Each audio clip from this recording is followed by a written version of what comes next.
अगस्त 1947 में British legacy के तहत वजूद में आने वाली दो यूनियन ऑफ स्टेट्स पाकिस्तान और इंडिया, इन दोनों स्टेट्स ने किस तरीके से शुरू से ही फेडरलिज्म को नुकसान पहुंचाया, शुरू से ही अपने यहाँ की नेशनलिटीज़ को, कौमियतों को, रियासतों को उनके हकूक़ से महरूम रखा। आज हम ये जानने और समझने की कोशिश करेंगे रीथिंक विद उमर जावेद में।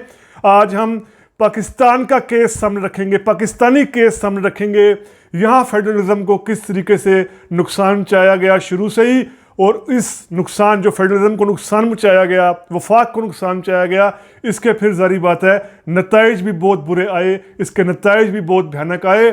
आज हम ये समझने और समझने की एक जस्तजू करेंगे, कोशिश करेंगे रीथिंक विद उमर जावेद में। हिस्ट्री को उसके रियल कॉन्टेक्स्ट में समझने की कोशिश और जस्तजू करने वाले तमाम स्टूडेंट्स को रीथिंक विद उमर जावेद में खुशामदीद। पाकिस्तान बनने के साथ ही, यानी आप देखिए, पाकिस्तान को वजूद में आए अभी 10 दिन भी नहीं हुए थे, 10 रोज़ भी नहीं हुए थे 14 अगस्त 1947 को जब पाकिस्तान वजूद में आया, कि 22 अगस्त 1947 को NWFP के इलेक्टेड चीफ मिनिस्टर, जिसके पास मेजॉरिटी थी सूबे की, रियासत की असम्बली की मेजॉरिटी थी, डॉक्टर खान साहब, उनकी हुकूमत को बरतरफ कर दिया गया, उनकी हुकूमत को तोड़ दिया गया। 22 अगस्त को जब गवर्नर जनरल मोहम्मद अली जिन्ना ने गवर्नमेंट ऑफ इंडिया की सेक्शन 51(5) के तहत डॉक्टर खान साहब की मुंतखब हुकूमत तोड़ दी, KPK की हुकूमत मुंतखब तोड़ दी। उसके बाद ये सिलसिला रुका नहीं, ये सिलसिला चलता रहा। जिन्ना के ही दौर में एक और चीफ मिनिस्टर की हुकूमत ख़त्म की गई थी सिंध में, अयूब खोड़ो की गवर्नमेंट भी अप्रैल 1948 में इसी गवर्नमेंट ऑफ इंडिया का जो ये कानून था, इसके सेक्शन 51(5) के तहत गवर्नर जनरल मोहम्मद अली जिन्ना ने अयूब खोड़ो की सिंध में वजारत आला ख़त्म कर दी। वजारत आला से उनकी सिंध में जो चीफ मिनिस्टरशिप थी उसको ख़त्म कर दिया। अब ये आज हमारी जो केस है, आज जो हम समझना चाह रहे हैं वो ये कि अयूब खोड़ो की हुकूमत को ख़त्म क्यों किया गया, अयूब खोड़ो ने ऐसा क्या किया था कि इनकी हुकूमत को ख़त्म कर दिया गया।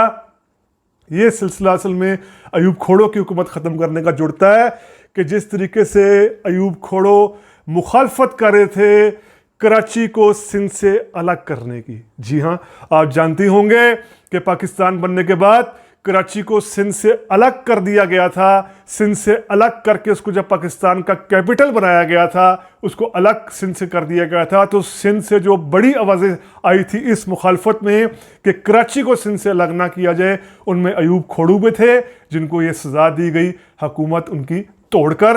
अब ये आज ये आपके सामने ये केस लाने का, मुकदमा लाने की मुझे क्लिक की किताब जो एक आई है, नई किताब जो आई है, एक नई तो नहीं कह सकते, 2017 में सिंधी लैंग्वेज में आई थी, लेकिन अब इसका इंग्लिश भी ट्रांसलेशन हो चुका है। द केस ऑफ कराची, ये किताब है प्रोफेसर एजाज ए कुरैशी साहब की।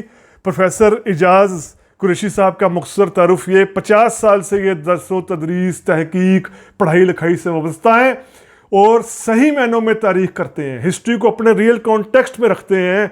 ये नहीं जो पाकिस्तान स्टडीज़ में यहाँ की रूलिंग एलीट स्टूडेंट्स को गलत जो पढ़ा रही है, गलत चीज़ें समझा रही है, उस तरह नहीं करते। तारीख को खुलकर बयान करते हैं, तारीख को कॉन्टेक्स्ट के साथ बयान करते हैं, रियल कॉन्टेक्स्ट के साथ बयान करते हैं। इन्होंने 2017 में किताब लिखी, कराची को सिंध से कैसे अलग किया गया है, और फिर इसका इंग्लिश भी अब ट्रांसलेशन हो चुका है, द केस ऑफ कराची।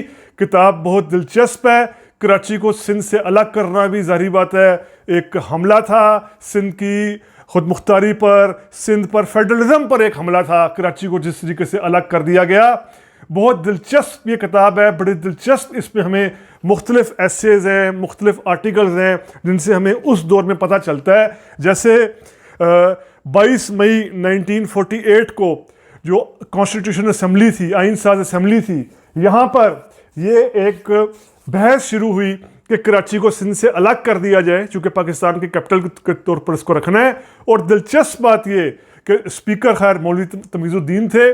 दिलचस्प बात ये कि इस करारदाद को पेश किसने किया? ख्वाजा शहाबुद्दीन ने, जिनका अपना ताल्लुक उस वक़्त के ईस्ट पाकिस्तान से था, यानी बांग्लादेश से था। अब ख्वाजा शहाबुद्दीन को क्या ज़रूरत थी, क्या उनके पास मैंडेट था कि वो ये कहते कि कराची को सिंध से अलग कर दिया जाए, जो सदियों से कराची का हिस्सा है। ख्वाजा शहाबुद्दीन को अगर इतना ही था तो 56% आबादी तब पाकिस्तान की ईस्ट बंगाल में रह रही थी, वो ईस्ट बंगाल का कोई शहर तजवीज़ करते थे कैपिटल के तौर पर। उन्होंने ये तजवीज़ पेश की, करारदाद पेश की, और इस करारदाद को फिर जो उस वक़्त के चूँकि कॉन्स्टिट्यूट असम्बली ऑफ पाकिस्तान थी, पॉलिटिशियंस की अक्सरियत तब भी अपॉर्चुनिस्ट थी जो मुस्लिम लीग के साथ शामिल हो गए थे 45-46 के इलेक्शन में। इन्हीं में से पंजाब के एक जागीरदार, एक एक्स यूनियनिस्ट पार्टी के मेंबर, एक मुफाद परस्त सियासतदान और मुस्तकबल में पाकिस्तान के प्राइम मिनिस्टर फ़िरोज़ ख़ान नून भी मौजूद थे। फ़िरोज़ ख़ान नून भी उन सियासतदानों में थे जो कहते थे कि बिल्कुल सही है, कराची को सिंध से अलग कर देना चाहिए। इन्होंने भी वहाँ पुरजोर हमायत की।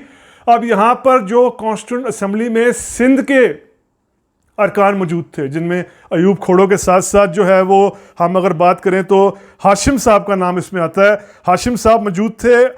अब ये लोग ये कह रहे थे, जो सिंध के मेंबर्स थे कॉन्स्टिट्यूंट असम्बली के अंदर, ये लोग ये कह रहे थे कि ठीक है, अगर आपको ज़रूरत है कि कराची को कैपिटल पाकिस्तान का अलग बना दिया जाए।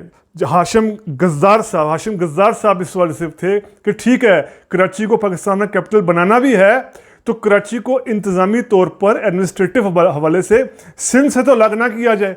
अब यहाँ पर जो ये हाशिम गज़्ज़ार साहब एक बिल्कुल लॉजिक बात कर रहे थे, इसकी मुखालफत खुद लियाकत अली ख़ान ने की। लियाकत अली ख़ान ने कहा ये किस तरह हो सकता है, यानी वही मेंटालिटी कि स्टेट विद इन स्टेट, ये कैसे होगा कि कराची पाकिस्तान का दारुल हुकूमत हो और सिंध के साथ भी अटैच रहे इंतज़ामी तौर पर, इंतज़ामी हवाले से। लियाकत अली ख़ान ने इसकी मजम्मत की। लियाकत अली ख़ान का एक्चुअली अपना भी बहुत बड़ा सियासी इशू था, उनकी पाकिस्तान में कोई कॉन्स्टिट्यूंसी थी बिल्कुल ही नहीं थी, उनके अपने भी काफ़ी ज़्यादा इशूज़ थे, उन्होंने मुखालफत की। एनीवेज कराची को इस तरह अलग किया गया और फिर बाद में जब 1 यूनिट बना तब भी कराची ज़ाहिर बात है वो उस तरीके से सिंध के साथ अटैच नहीं हो पाया। 1955 से लेकर 1970 तक ये 1 यूनिट रहा। 1 यूनिट के ज़रिए यहाँ की नेशनलिटीज़ को जिस तरह प्रेस किया गया, बलोच नेशनलिटी को, सिंधी नेशनलिटी को, पख्तून नेशनलिटी को, और एक लिहाज से पंजाब की डोमिनेशन की बात की गई, उसमें पंजाब के अवाम का, पंजाब के मैसेज का अमल दखल नहीं था। लेकिन जो पंजाब के जागीरदार थे, जो पंजाब की एलीट क्लास थी, उसने ज़ाहिर बात है इस पूरे पाकिस्तान को जो है, जो असल में यूनियन ऑफ स्टेट थी, एक फेडरेशन थी, इसको 1 यूनिट बनाकर तमाम नेशनलिटीज़ को सप्रेस किया। और कराची भी 1970 तक जो है वो 1 यूनिट के तौर पर सप्रेस रहा। अब बड़ी यहाँ पर एक जाते जाते दिलचस्प मैं फैक्ट बता दूँ कि 1941 में जब सेंसस हुआ था, अंग्रेज़ों ने मरदमशुमारी कराई थी, तो कराची में जो सिंधी स्पीकिंग आबादी थी वो 60% थी। लेकिन 1947 में चूँकि इंडिया में जो लाखों की तादाद में इंडिया से यूपी, बिहार के इलाकों से या दूसरे इलाकों से जो मुसलमान यहाँ पर आकर बसे, वो कराची में ही बसे, तो 1951 के सेंसस में सिंधी बोलने वाले सिर्फ 10% कराची में रह गए थे। यानी आप सोचें कहाँ 60% 10 साल पहले और 10 साल बाद सिर्फ 10% रह गए थे।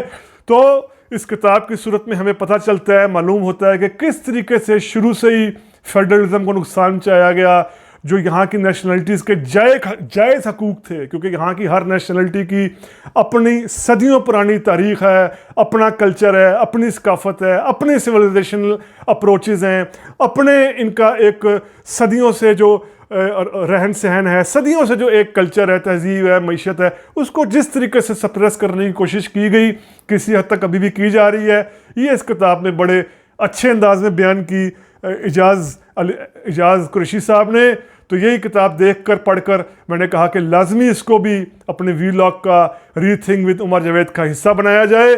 तो उम्मीद करता हूँ आपको ये वीलॉग पसंद आया होगा। अगर पसंद आया है तो काइंडली सब्सक्राइब कीजिए रीथिंक विद उमर जावेद। बहुत शुक्रिया।